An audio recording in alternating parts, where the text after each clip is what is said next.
Price lord. ಕರ್ತನಲ್ಲಿ ಪ್ರಿಯರೇ, ಯೇಸುವಿನ ನಾಮದಲ್ಲಿ ನಿಮ್ಮೆಲ್ಲರನ್ನ ಈ ಚಾನಲಲ್ಲಿ ನಾನು ಸ್ವಾಗತ ಮಾಡ್ತೇನೆ. ಒಂದು ವಾಕ್ಯ ನಾನು ನಿಮ್ಮೊಟ್ಟಿಗೆ ಹಂಚಿಕೊಳ್ಳಿಕ್ಕೆ ಇಷ್ಟಪಡ್ತೇನೆ. ಯೆಶಾಯ 54:10 ಹೇಳುತ್ತೆ, ಆದರೆ ನನ್ನ ಕೃಪೆಯು ನಿನ್ನನ್ನು ಬಿಟ್ಟು ಹೋಗುವುದಿಲ್ಲ. ಹೌದು ಪ್ರಿಯರೇ, ದೇವರ ಕೃಪೆ ಯಾವತ್ತೂ ನಮ್ಮನ್ನು ಬಿಟ್ಟು ಹೋಗುವುದಿಲ್ಲ. ದೇವರ ಕೃಪೆ ಯಾವತ್ತೂ ದೇವರು ನಮ್ಮ ಮೇಲೆ ಇಡುವವನಾಗಿದ್ದಾನೆ. Price lord.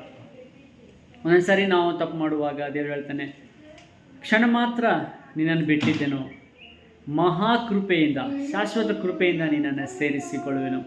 ನಮ್ಮ ದೇವರು ಪ್ರತಿನಿತ್ಯ ನಮ್ಮ ಪಾಪವನ್ನು ನೆನೆಸುವವನಲ್ಲ, ಪ್ರತಿನಿತ್ಯ ನಮ್ಮಲ್ಲಿ ತಪ್ಪು ಹುಡುಗುವವನಲ್ಲ.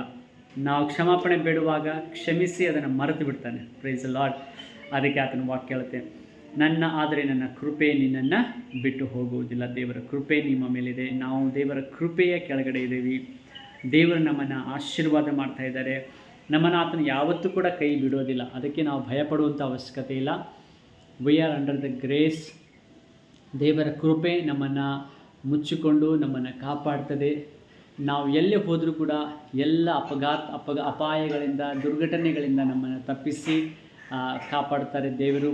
ಯಾಕೆಂದರೆ ಆತನ ಕೃಪೆ ನಮ್ಮ ಮೇಲೆ ಇರುವಾಗ ನಮಗೆ ಭಯಪಡುವಂಥ ಅವಶ್ಯಕತೆ ಇಲ್ಲ. ನಾವು ಸುರಕ್ಷಿತರಾಗಿದ್ದೇವೆ.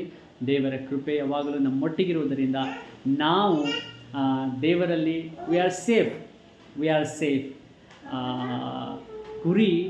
ಕುರಿ ಹಿಂಡಿನಲ್ಲಿ ಇರುವಾಗ ಅದು ಸೇಫ್ ಯಾವ ರೀತಿ ಆಗಿರುತ್ತೋ ಅದೇ ರೀತಿ ಕರ್ತನ ಕೃಪೆಯ ಕೆಳಗಡೆ ನಾವಿರುವಾಗ ನಾವು ಯಾವಾಗಲೂ ಸುರಕ್ಷಿತರಾಗಿದ್ದೇವೆ.